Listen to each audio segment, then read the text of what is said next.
Welcome back to the Real News Network. We're continuing our discussion with Peter Kuznick about the 75th anniversary of D-Day and asking whether or not D-Day really was the day, the battle that broke the back of German militarism, German fascism.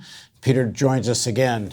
Peter is a professor of history and the director of Nuclear Studies Institute at American University. He's the author of The Untold History of the United States, co-written with Oliver Stone, as well as Rethinking the Atomic Bombings of Hiroshima and Nagasaki. Thanks for joining us, Peter. Hi, Paul. So, Peter, let's pick up the conversation. So the narrative we all mostly learn in schools is D-Day was this heroic battle fought by tens of thousands of Canadian, British, American soldiers, and I started with Canadian because that's where I was. But was it? No doubt it was a tremendous battle, and no doubt thousands of people died. But was it the battle that broke the back of Nazism? No, it was a tremendous battle. I'm surprised that you say you learned that the Canadians were actually there on that day. And you say that's because I grew up in Canada. The Americans don't know that the Canadians were there. The Americans don't even know that the British were there. And if you look at the films like Saving Private Ryan and Band of Brothers, the Canadians and the British still weren't there. This was the United States fighting single-handedly to defeat Germany in the war. So I'm not sure what your father was doing there that day. But as we know, the reality is that this was very much of a joint operation, that the British and the Canadians in some ways played a greater role at Normandy than the Americans did in terms of the number of troops, in terms of the landing craft, in terms of the number of beaches hit. So it's part of the American mythology. It's a crucial element of American mythology. And I'm sorry you're trampling on it by bringing the British and British and Canadians into this. Sorry to let a historical fact get in the way of a good narrative. And it's a great narrative, and it's a heroic narrative. At least the United States is intervening in an aggressive way to stop fascism. That's a good thing. I wish the Americans would do more of that now, rather than coddle many of the fascist forces around the globe today. But it was a very important day and a very important turning point, but it was not the decisive turning point in World War II. So what was? What we have to remember is that throughout most of World War II, the U.S. and the British faced 10 German divisions combined. The Soviets were facing more than 200 German divisions. The Germans lost approximately 1 million men on the Western Front. They lost 6 million on the Eastern Front. There's reason why Churchill said the Red Army tore the guts out of the German war machine. However, that's not what Americans learn. But the reality is that the Soviets defeated the Nazis with aid from the Americans and the British and the Canadians and others. It was a vast coalition. But the ones who did the most of the fighting and most of the dying were the Soviets. The Americans lost about little more than 300,000 in combat and 400,000 total in World War II. The Soviets lost 27 million. 27 million. Even now in the public opinion surveys, Americans are asked who won the war in Europe. 11% say the Soviets won the war in Europe. The Europeans have come in a little bit better, maybe 15% understand that the Soviets won the war in Europe. In France, in a survey taken in May of 1945, when they were asked who won the war in Europe, 57% said the Soviets did. Now it's under 15% who say the Soviets did. So what's happened is history has fallen into this deep black hole, and that's been reinforced by the patriotic drivel in the post-war period. Again, not to diminish the tremendous achievement and the heroism and the sacrifice at D-Day or in Europe in World War II. But again, we've got to go back to this history. As you said before, the Soviets were asking the West to intervene to stop Hitler repeatedly. They finally gave up and signed the Hitler-Stalin Pact in 1939.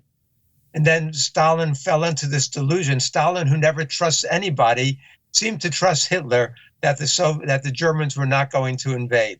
And Stalin was caught with his pants down in June of 1941 when the Germans finally did invade. And they almost succeeded. But the Soviets resisted. And then the big battles occur. Late 1931, the Battle of Moscow. The Germans came very close to taking Moscow, but the Soviets resisted. But the big battle, the real turning point, is the Battle of Stalingrad. And that begins in August of 1942 and ends in February of 1943. And the casualties there were horrific.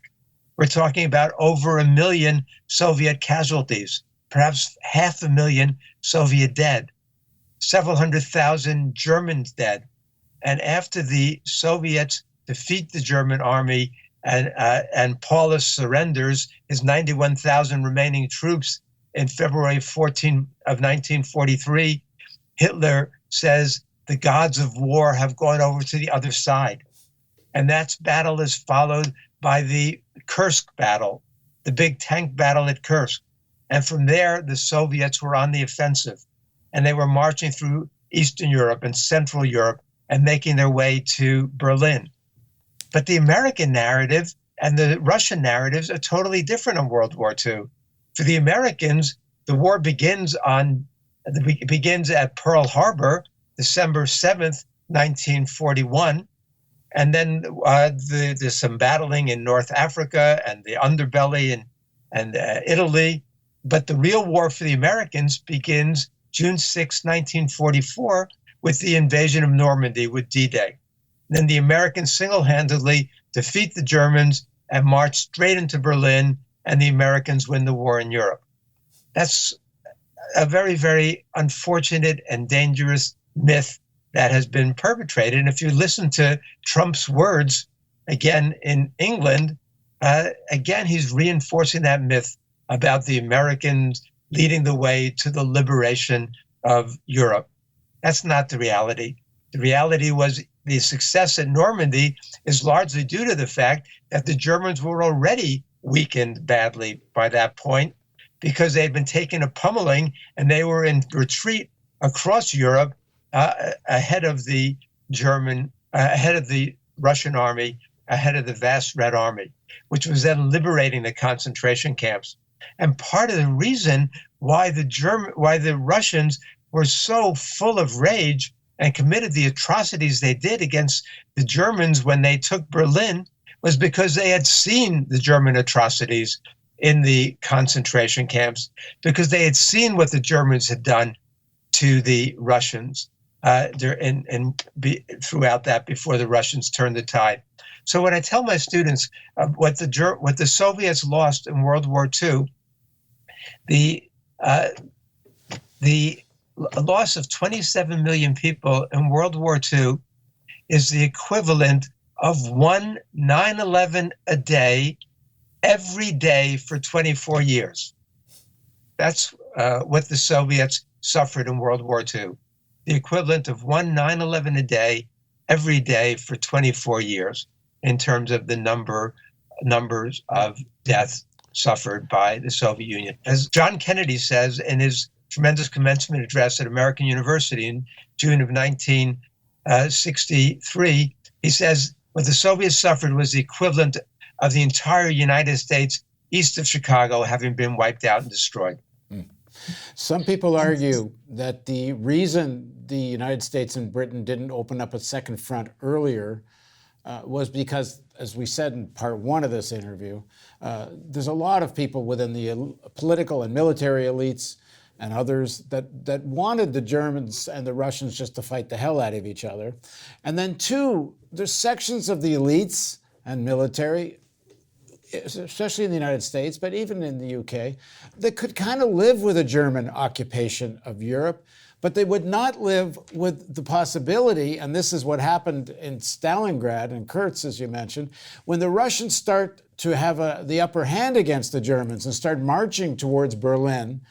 There's people in Washington and in London who do not want the Russians to be coming, the Soviets to be coming to. One quote is that they were afraid they might meet them at the English Channel. So they actually open up the second front because they're concerned more about what would happen with the Soviet Union rather than trying to actually be the one that is the final defeat of the Germans. What do you make of the argument? I would give more credit to the American leaders in that. This is the 1940s.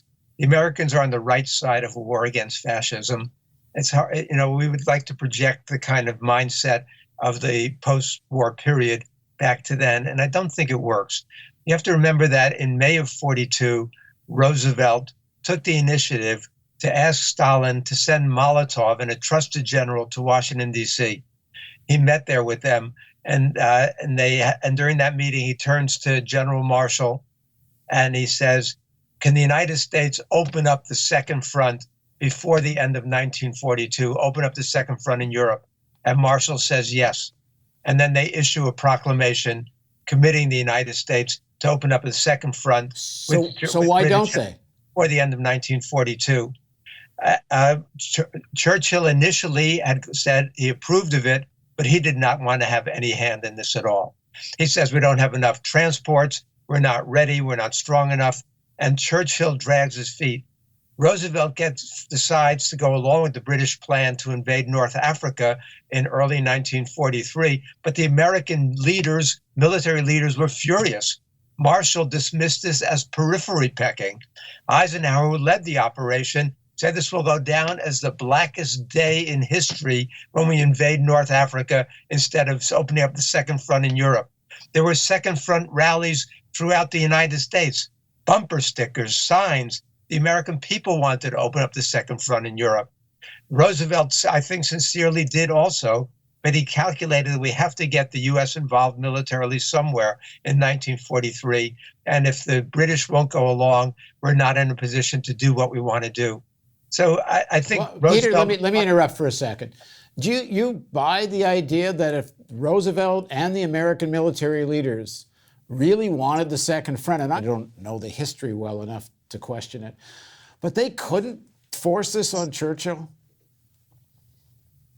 I'm not a military historian, so I probably can't give you the definitive answer to that. But the British were terrified at the thought of confronting the German armies on the land. And the British were desperate to preserve the British Empire. That was one of Churchill's war goals, was preservation of the British Empire. So the effort through the Mediterranean to protect, they wanted to protect the oil interests, they wanted to protect India, and that was clearly what the British were willing to do. Roosevelt and Churchill did not agree on a lot of things during the war, and Roosevelt felt that he needed the British support. Even on D-Day, Paul, it was much more of British planning and British operation logistically and in terms of troops and transports than it was an American operation. So I think the Americans were still dependent on the British at that point, certainly in 1942. We were gearing up our tremendous, vast industrial machine. And by 43, 44, maybe we could have done this on our own, but we needed the British support early on in 42 and early 43 to pull this off. So Trump goes to London, makes a point of making this speech we played in part one.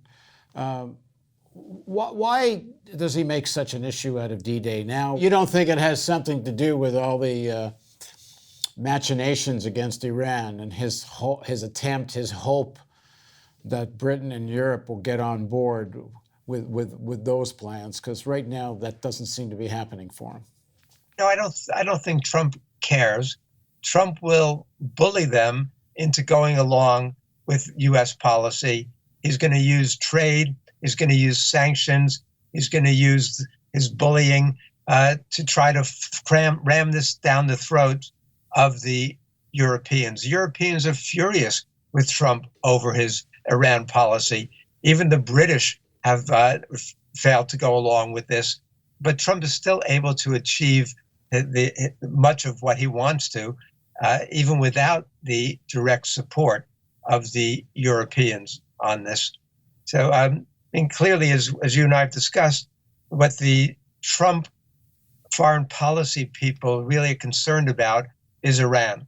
From the very beginning, they've been Islamophobes and Iranophobes, and they wanted to get Korea off the table so that they could focus much more on Iran. And that's the most pressing immediate danger, is the danger of military confrontation between the U.S. and Iran. We know that there are people, not just Bolton and Pompeo, but many others, who see this as a much easier target militarily than was Korea. But as our friend Larry Wilkerson has warned, that military action against Iran will be 10 to 15 times as costly as the invasion of Iraq was, in terms of the financial cost and in terms of the military cost for the United States. So people better be well aware of what this would actually mean if the U.S. does provoke a military confrontation with Iran. All right, thanks for joining us, Peter.